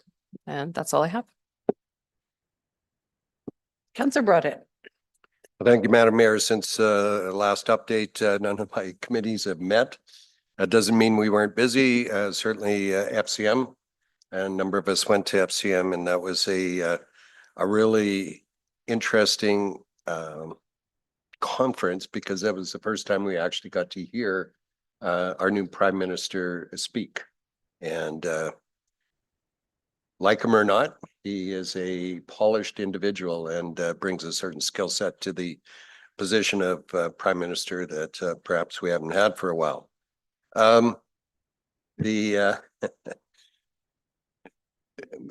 flag raising, the sod turning for Lakeview Business District, we all attended that. Those sorts of events filled up the month, as we all know. So while I didn't have any committees, it was a busy month. Counselor Bermansky. Thank you, Madam Mayor. So the Arts Committee, first of all, the artist was selected for the BMX project. Out of 52 artists, we came up with one final artist for that. That will be installed mid-July for the August event that we're hosting here in St. Albert. Out of 48 applicants for the diversity buses, 2 artists were selected. And that's right around the corner of being complete as well. On that, they'll be focusing on everything from houselessness, domestic violence, aging in place, and all those barriers within. It'll provide information within the buses for that.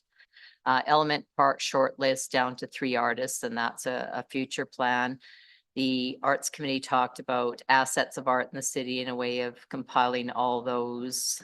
There's an art request by a developer on a specific area of the city. So that was another discussion. And we talked about the maintenance of specific art.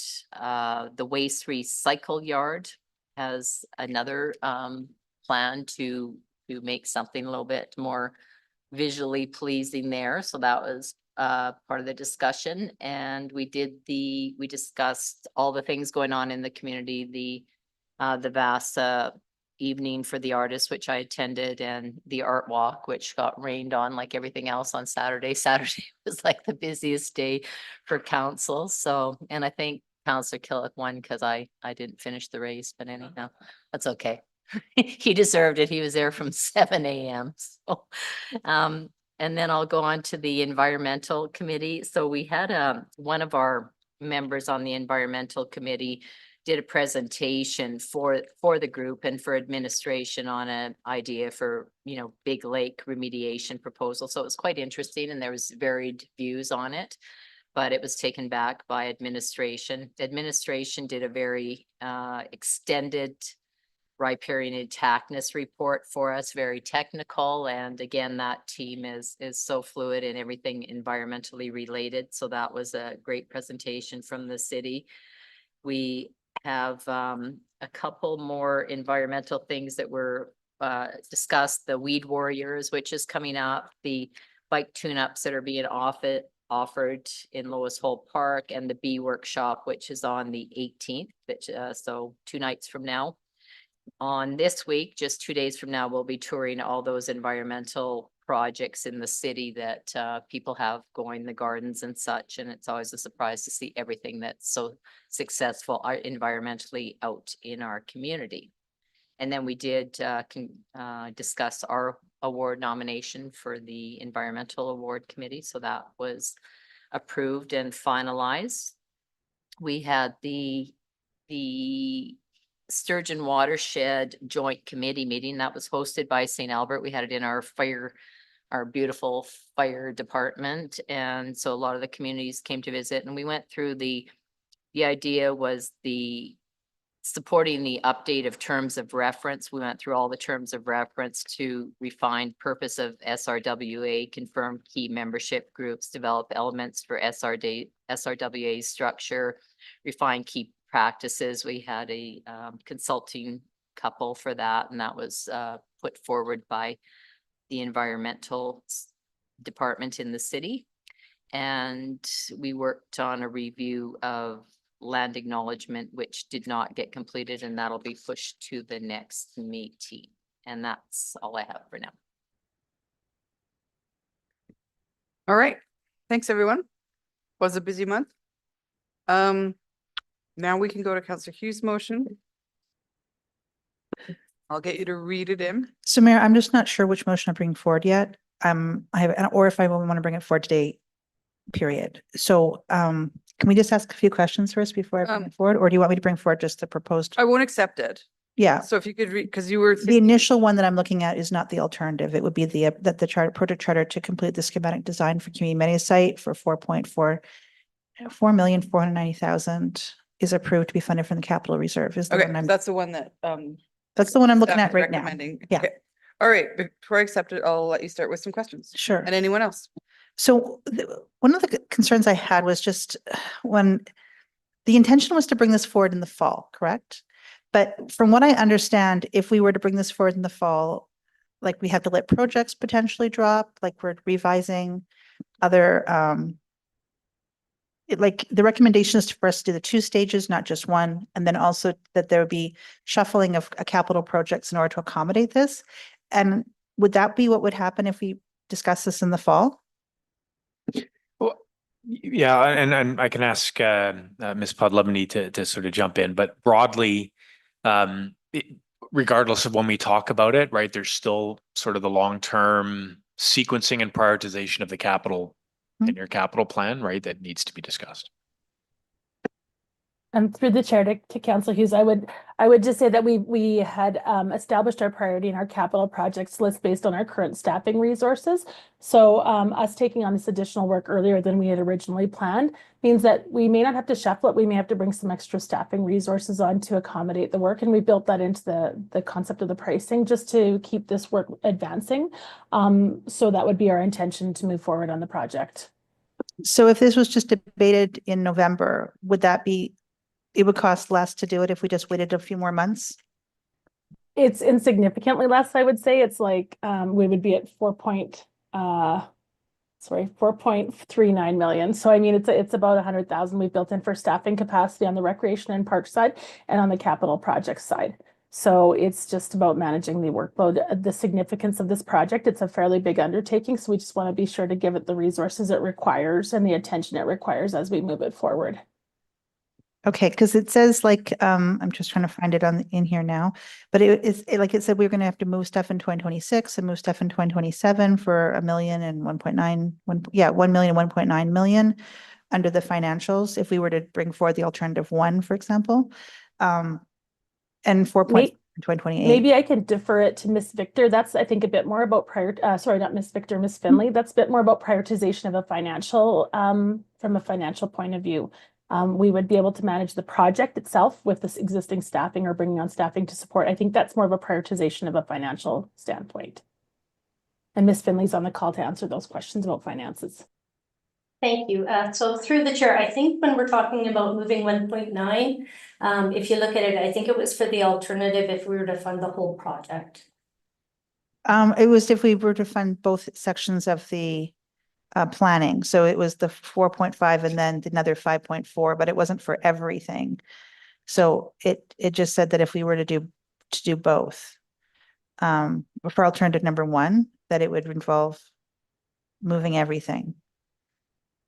Through the chair, I think what it would do is because of the cost of it, when we go to do our prioritization and the amount of capital funding that we would have available, we would just have to look and see what could be funded for future growth based on committing the funds for this project here.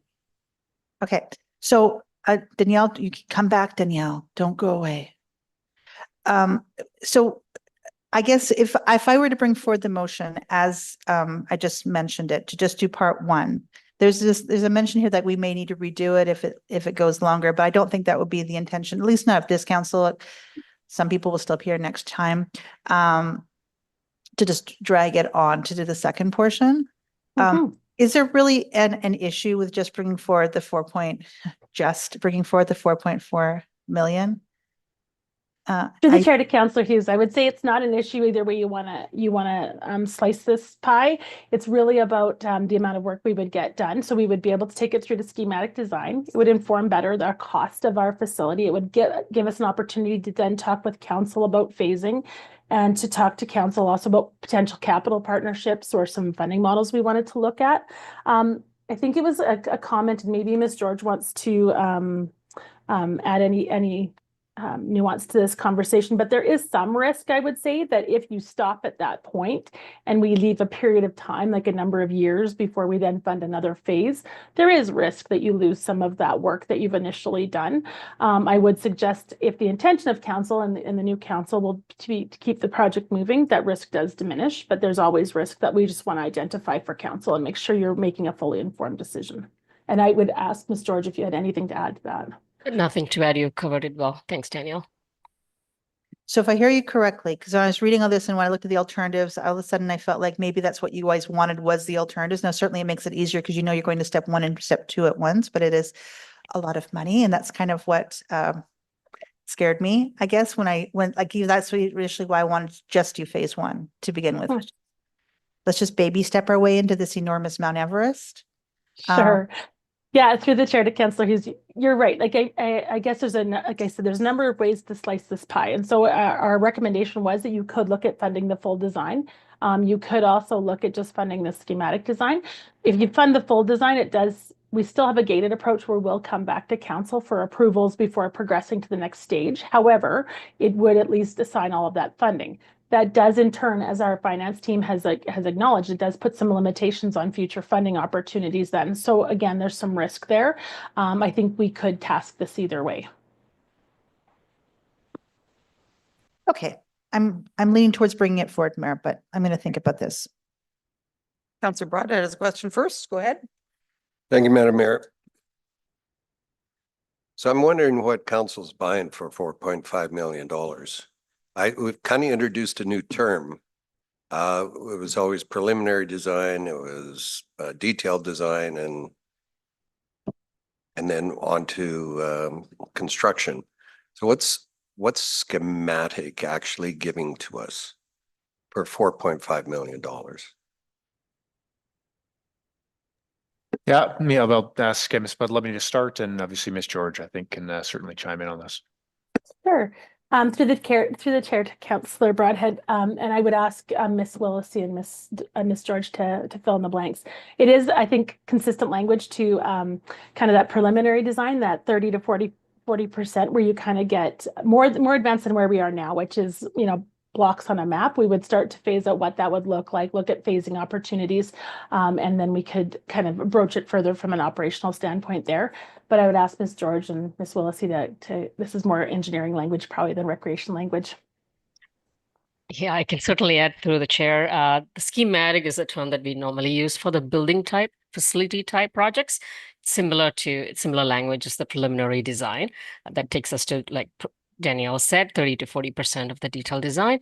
But if there are any other additional information that Meredith wanted to add, please do so, Meredith. Yeah, I think you're online. Yeah, no, it's pretty much what you said. It's a term that's most architects, because they're usually your main consultant on a building project. They use a schematic design. So you're figuring out what your mechanical system is going to look like. What are you using? Are you using boilers? Are you using unit heaters? You know, those type of things.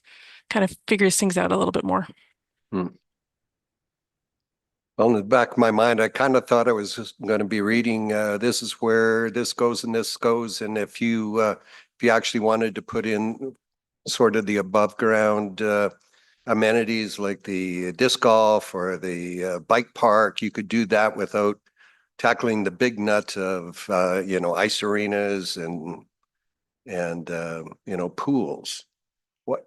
If we wanted to do that, if we just wanted to build something on that area that we were going to put the outdoor amenities, how would you go about doing that without embracing all of the rest of it? Because that's what, $180 million tap once you start considering the mountain, if you will. Yeah, maybe I'll start and I can start in terms of our approach. And really what our approach was to look at the overall facility. So the concept that council has approved, the top priority again was always aquatics. So we were leaning on kind of that in terms of the facility provision as a priority. And so when we talked about it last year, there's lots of pieces and components that go into this plan that impact other pieces. So how you put the outdoor spray park aligned to the indoor pool, how the park is going to feed in the roadways, like all of those things need further vetting and further build out before we can start to talk about the phasing of them. And so then if council wanted to make a priority and say we really want to focus on outdoor spaces, that would be an appropriate time for us to start to break this into a phased approach. But I think the bigger piece is that A, we wanted to really support the priorities that council had, and aquatics being the #1 priority. And B, really looking at the whole site holistically and how we need to build that out so that we're considering that as we do further development. And I think from an engineering point of view, Donnie and Meredith can certainly add anything to that.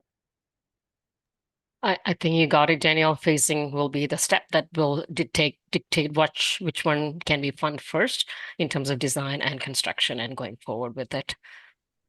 And I think one benefit of taking it to schematic design, it allows us to have those conversations about phasing, but it also allows us to better understand the pricing. And to your point, $180 million is pretty daunting, but that's also holding contingency that we know that's going to get narrower and narrower as we continue to progress through the project. But we need to take the next steps in order to get that pricing tighter so that council has a better understanding what that actual cost is going to be.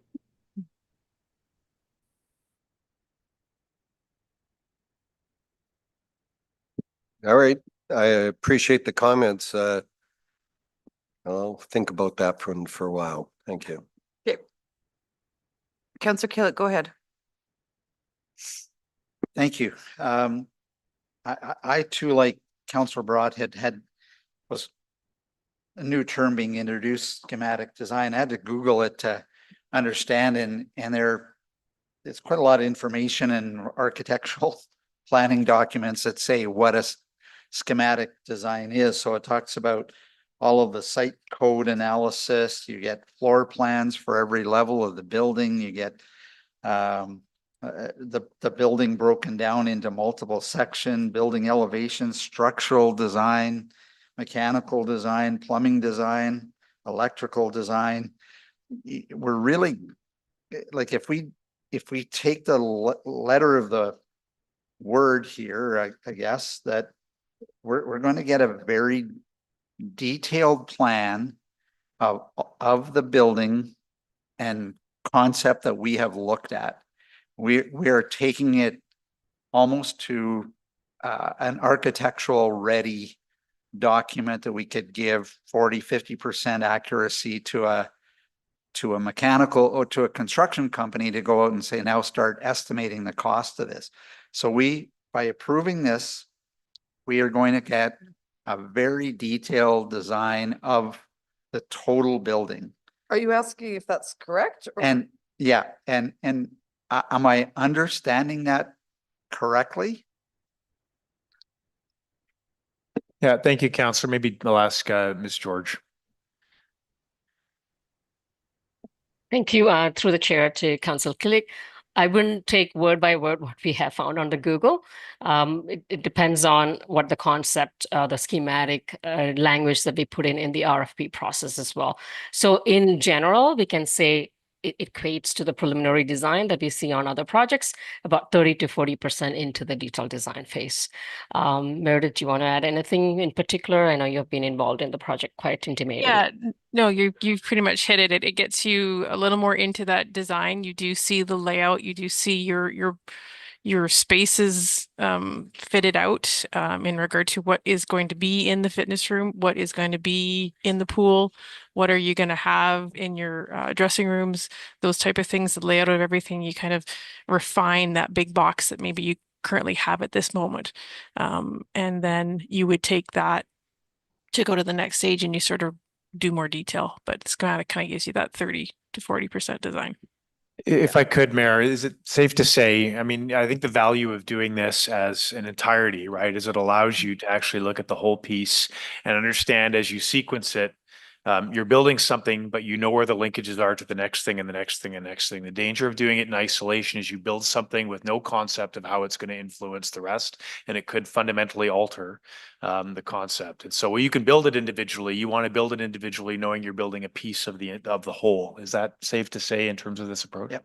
Yeah, because by allowing yourself to get into that further detailed analysis of the system, you can figure out, you know, if I put the spray park here and then my water mines have to go here and here, okay, well, but I want to put a pile here, so I can't do that, and I got to move it over here. So it allows you to kind of figure out a few things and kind of work through some conflicts or how things are going to work together. So then you can phase things if you want to do it that way, and work through how you're going to build the facility. So I apologize. I should never use Google. I know it gets me into trouble, but I had to at least get a sense of what we were asking for here. My understanding was more like even in the heating and air conditioning, right? You would want to know where the heating and air conditioning for the pool, how it connected potentially to the common area, those big kind of things like that, right? You would want to know how that all fits together. Yeah, and do you have the potential to do some energy savings where you use the heat from the ice plant to heat another part of the building? Like you can kind of figure out those sort of how the pieces kind of move together there as an overall sort of, view of it. Yeah. So thank you. And this is locked in on the high level kind of building block design that we saw a while ago. We're not deviating from that big kind of pink block, blue block plan that we looked at. Is that correct? Through the chair to Councillor Killick, sorry if I'm jumping in, but I would say that's exactly it. We brought council that concept plan for approval, and that's the plan we would advance forward. And so now that council's reaffirmed the high school site, that's not part of our scope of work is designing that high school, but the rest of the site, we would move forward with the concept plan as it was approved by council. And then as you reference in your agenda package, we've also laid out kind of the blocks where we'll come back for council approval throughout the process as well. And to Councillor Broadhead's question, if we saw the next step as being too expensive or whatever the scenario might be, and we wanted to go more with the outdoor, just the outdoor amenities to get started, when would we be able to make that decision? And in fact, could we make that decision? Because I assume there's still other infrastructure that would have to happen, like a road and parking lot, even for a bike skills park. Like when would we be able to make that decision, and could we in fact make it in isolation of anything else? Through the chair to Councillor Killick, maybe I'll start, and Ms. George, you can add on to it. I would say that we've been working really collaboratively across the organization on this project. This isn't like a Rec and Parks project by any stretch. So Donnie's team through transportation and engineering, we've been kind of keeping all those pieces all moving together. So our next stage would be to come back after this schematic design is complete and really have that conversation with council, about the phasing and what is the priority of council. We know what the priority was through the needs assessment, but maybe that priority is shifted in terms of where council wants to dedicate resources or based on costing. And so we would look at that, and we would also come back and look at, partnership opportunities, whether that be capital or otherwise. So that would be our next chance to come back, would be after schematic design. And Donnie, I would turn it over to you for any other additions. Nothing to add, Danielle. Phasing is part of the schematic design that we are looking into, but it's good to know if council has such desires to delineate the outdoor versus indoor. That's something that we need to consider as part of the schematic design, so that when we come back, we can present in as such, so that council may be able to make that decision going forward. And last question, in terms of council priority being the pool, so no discussion there, but will the schematic design be able to look at a concept that says we want to absolutely get going with the pool as a first step, but then we find out that, for example, the air conditioning is over in the common space?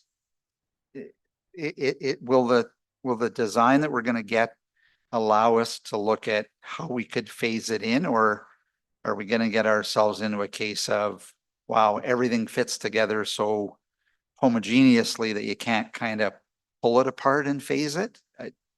Is there a potential that will happen?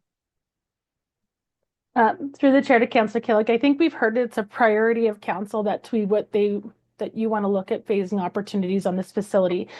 We understand the significance of the price tag of this amenity, and certainly that's something we're always keeping in the back of our minds. So I think that we've heard loud and clear that those options would want to be brought forward to council.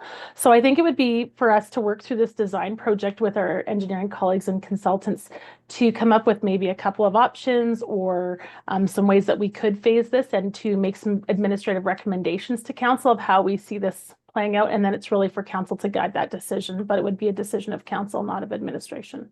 Yeah, yeah. Okay, as long as we're leaving or getting that option, I think is good clarification. Thank you. And Ms. George, sorry, I didn't mean to cut you off if you had any other ads. Nothing more. Yeah, it's great. Councillor Hughes has another question. Just one more question. When we were discussing this back in March, the idea was, and I know we were ballparking it, but we thought that this would cost 3 million and it's gone up by 50%. So can you help me just understand why it's gone up? I know that initially, I think it was a 1.5 million or $150 million project. Now it's saying 173. How are we coming up with these increased numbers? Through the chair to Councillor Hughes. So when we build this charter out, this is using some assumptions that are created by our capital projects and finance team every year when we build charters out. Because it's such a large sum of money, when you apply an inflationary lens on it, it does start to grow pretty quick. So I think that's where we want to be able to take this further and get some more consistent pricing that we can expect. In the original charter we put forward, I think it was $145 million total for the project, and the assumption we used was 10% for total design, which would have been 14 million, but that was at the original stage when we were just putting this in as a block of dollars. As we went through and worked out the specific dollars, this was what takes us through to the schematic design based on current assessment of what we've got. Again, like all capital projects, if we don't use all the funds, we would return them at the end of the project. And then we would just continue on as we move forward. And again, Ms. George, if you have any adds to that. That's exactly it. And then as the design progresses, we will definitely bring the contingency down, and you'll get a better final cost estimate of projected estimate that we will have for the full costing of it. I just wanted to add one point. If council has priorities in terms of what kind of staging that we need to use, that's something that we can build into the component of maybe a pre-check before we fully complete the schematic design. So there's a pre-gate that we can add into the project plan, if that helps council make that prioritization of the staging, if you will. Know what you're gonna do? I'll bring it forward. You're gonna bring it forward? All right, I'll accept it. Go ahead. Okay. I'm bringing it forward, but I'm also like, council, do whatever you want on this one. This is going to be a personal decision. I know everyone is, but this one especially. This is going to come forward to the next council one way or another for decisions. So this is going to be an opportunity to make this decision today. We want to actually move it forward by an extra 6 months for discussion. The reality is that, and on Councillor Broadhead, I share your concerns about what are we getting for 4.5 million, but there will not be anything developed on the community amenities site until this step 1 is done. We might be able to do something without doing step 2. Depending on what it is, but we have to go through this first gateway to be able to even have further discussion about what else can be developed on this site. And for the majority of this council, we've been on this now for how many years? Like 5 at least since we've had the approval, or 6. It's been a long time coming of trying to just not only get the land secured, get the servicing, and now try to figure out if we can actually move this forward to make something a reality on that piece of land. So what we discussed this in March, I think that the general consensus at the time was we don't want to delay this any more than necessary. Residents are asking, where's their pool? When is this going to be developed? All this sort of thing. And our answer is soon. And this is our opportunity to say from soon to we're taking action to at least give you something tangible that we can now move forward with. If this does pass to administration, I just ask that next council have a discussion early in that term about phasing and what they want to do, because it will be next council's decision about any next steps and putting additional money into this. And I think we just need to come up with some kind of a ballpark, a more narrow ballpark of how much this is going to cost. Is it 143? Is it 183? And what can we do to move the needle forward on this? When I asked last budget about just how much it would cost just to do the outdoor area and the parking lot, the price was $41 million, which is an enormous amount of money. And so we really do have to break this down. We may have to break it down further to make it more attractive to be able for us to be able to move it forward. It may not be just 3 chunks. But the first step has to be done before we can discuss about how we can break it down. So it'll be this council or the next council that makes the decision to move this forward. I just think there's a lot of people on this council that have been very vested in this piece of land and this project. I would like to at least say that we're moving this forward now, recognizing that it is necessary for us to have any further discussions about this piece of land. That's it. Thank you. Councillor Mackay. Thank you, Madam Mayor. Thank you, Councillor Hughes. Many of my comments were actually directly stated by yourself. And certainly I look at this and I'm thinking, and I don't want to be corny, but how do you eat $180 million elephant? One bite at a time, right? And sorry, I mean, this moves us forward, as being pointed out by Councillor Hughes, that many of us have looked forward to moving this, and there's expectations in the community that we will be moving this forward. Right now, it's still, I know administration has done a great amount of work, but to most residents, that's still one of their questions. When are we going to get a community amenity site, or more importantly, when are we going to even start to see something happening along that? And if we don't approve this funding, basically we're stuck in basically following the current state, and administration has a gated approach, but it's not really moving forward. This actually starts to move it a little faster, gets it off the 10-year capital plan, and away we go. So yes, there's some unknowns, and next council may have a different priority, but at least we can say that we moved it a little bit forward in this term. Councillor Killick. Thank you. Yeah, I absolutely agree that we need to try and keep the momentum here that's been going. We've kind of paralysis by analysis. We keep talking about the same things, but we really need to take those next steps to try and move it forward. And thank you to Ms. George for bringing up that suggestion of an additional gated step to check in with council and say, okay, this is what we've got so far, and kind of midpoint check-in like that, probably with a new council, would be really, really helpful. I'm guessing that would have to take place in any case to bring the new council up to speed. But it gave me additional level of comfort to hear that could be added in there. Definitely want to move it forward. Now I have better understanding beyond Google as to what schematic design means. Do appreciate everybody's energy and administration support in trying to move this forward, both funding and design, and what amenities we're going to try and deliver for our residents. It's important, and I'm very hopeful that we can at least take that first step towards a pool. Councillor Broadhead. Thank you, Madam Mayor, and thank you, Councillor Hughes, for bringing this forward. I too believe we need to do this preliminary work to demonstrate that we're moving forward, but also to give us some understanding of how to progress in a realistic fashion over the course of the next number of years. My biggest hesitancy is I know what's coming down the pipe for all of the other capital projects that are desperately needed. And quite honestly, some of the things that this community needs are not sexy like pools. They're in fact pipes and grounds. And without the pipes and grounds, you don't get the people coming that'll actually need the pool or can fund the pool.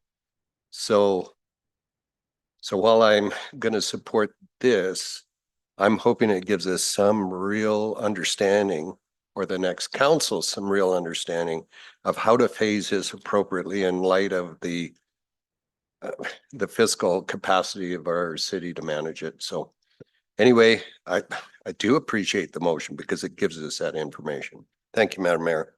Councillor Bermansky. Thank you. And I am supporting this as well with cautious optimism. I like the mention of a pre-check after phase one. So I'm understanding that we will require phase 1 and 2, but the ability to be able to take a deep view of how we've progressed at phase 1 and maybe still have the time to change avenues or make the right and clear decisions at that point in time, I think is the best choice. Councillor Jolly. Thank you. Pipes and fire halls, right, Councillor Broadhead? So I have a bit of a different view on this motion. And, you know, when I think about the risk of baby stepping into this, is that we could run into another Millennium Park situation where we have years of work go down the drain because the council of the day decides not to move forward with a project, regardless of it being a stated high priority. You know, over my 8 years, it's brutal kind of thinking about how much waste happens over the decades because we dip our toes into projects without that follow through. And, you know, just today we spent another $100,000 because we backed out of a different project at the last minute. So I'm not supporting this motion because I'd rather have more of a guarantee that it's happening before investing millions. I'd be more supportive of kind of funding the whole project, or even the recommended alternative. But that said, if this passes, and I think it will, I am going to be the biggest champion of this project. Because I'm excited about getting shovels in the ground at the community amenities site, and really getting our pool open so that my grandkids can enjoy it. So you know, thank you to everyone and all the work that they've done on this project, and thanks, Councillor Hughes, for bringing forward this motion. If you hadn't done it, I was going to do it, but it's easier for you to do it. So thank you. I'm with Councillor Jolly. There was a motion in the background to take the boring bylaw for 178. I get very frustrated when we spend big dollars on planning and never construct. So I like wrapping up the entire thing, the design, you know, everything into one. But I'll support this because the 178 would be too hard. I think we would have, you know, obviously some backlash from the community with a boring bylaw that big. But what did you say, Councillor Mackay? How do you swallow 178? Yeah, one bite at a time. This is a good first bite. So I think you have everyone's support. So do you want to just go straight to the vote? Just one thing, just the cost of this is still sticker shock, even to, I think, to all of us. This isn't something that we take lightly, but we have made a commitment to develop this site into what I think will be very desirable and appreciated by the community. And I appreciate the fact that it would say, let's just do the whole thing and wrap it up with a bow. I don't think that with the size of this, we can wrap that size up. We don't have enough wrapping paper or dollar bills to wrap up that thing. So we just need to take in that phasing approach. And this is the first step. And regardless if it moves forward, the next step moves forward a year or the year after that, we know that this is going to go forward. What we now have to do is figure out how we can afford to have it move forward without having a tax increase so large that it hurts. And it could hurt if we did the whole thing at once. So this gives us allowed to staging it and also to make sure that the design as it moves forward is also consistent with what the community council wants at the time. And that one of the challenges we had with Millennium Park was that it was not reflective of as many concerns of the community, and that's what caused the backlash. So as we move forward on this, we need to make sure that everyone is understood and communicated well in this, and that's why we need to just start the ball slow, although it's a big ball. Call for the vote. Voting's closed. And that passes by majority with Councillor Jolly opposed. Okay, we are now going in camera. Notice of motion. So Councillor Jolly, could you read the one that you sent in? Yeah, I've got the one I sent in. Have I read in, Cheryl, the green burials or the AIR? I read it in for you at committee. Okay. Yep. So green burials is So good. it is read in officially. We're good. Okay. So that administration work with the St. Albert Soccer Association to better define the cost and cost the soccer facility project in Riel to include the long-term capital implications from a city perspective and return to council by the end of Q4 2025 with an update and recommendation if possible.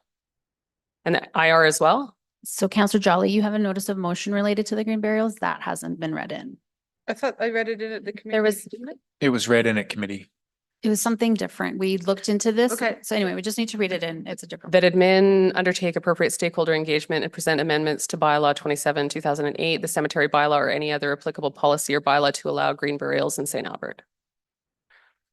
Is that what you wanted? Sure. Okay, and the IR is good? Okay, thank you. All right, Councillor Mackay, got something? Yeah, it's just a question to administration. I'm just seeking your input in relation, should this be an information question or just a simple council inquiry? I mean, earlier in today's agenda, we passed on consent a motion around kind of pre-ordering or being able to get into the queue to buy buses so that there's less impact. And also we know that there's a real need across North America for buses. Are we not using that same strategy for our fire vehicles or some of our other specialized vehicles? Should we be doing something similar? So the bottom line, the short answer is yes, that's where we're moving towards, is that long-term fleet management across the entirety of the fleet. Thanks. So I mean, that answers the question. I think that it's an excellent strategy. Yes. I mean, but being as someone who in a previous life had to buy specialized vehicles, I know the timeline and the issues around trying to get in the queue. So good. Thanks. Councillor Hughes, go ahead.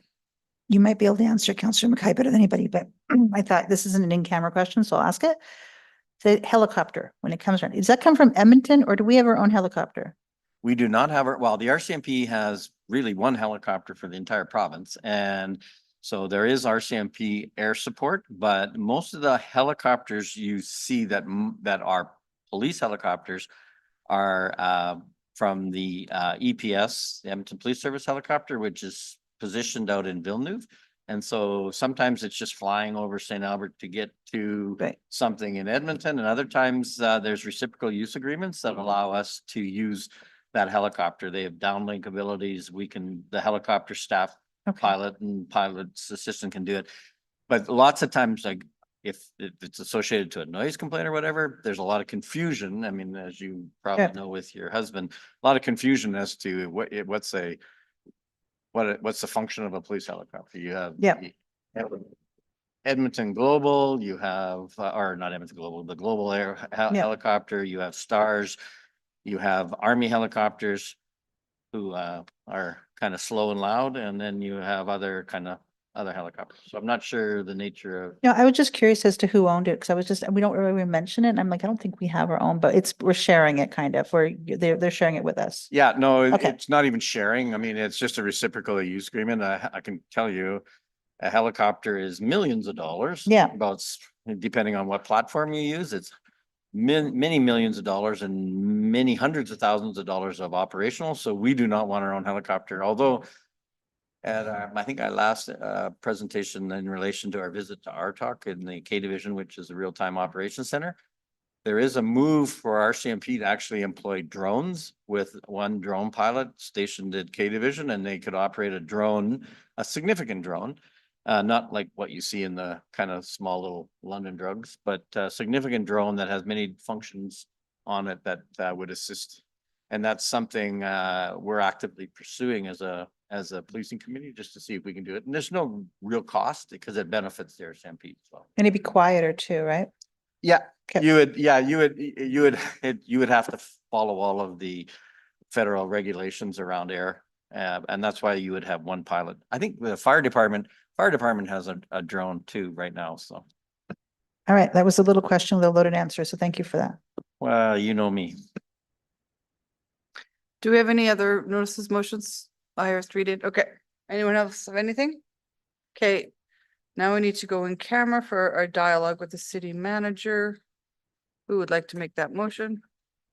Let council move in camera to have a confidential dialogue with the CAO pursuant to section 29(1)(a) of the Access of Information Act. All right, call for the vote. Yep. Voting is closed and it passes unanimously. We're not coming back out, so we could probably end the Zoom meeting. Okay. All right, see you guys in lounge.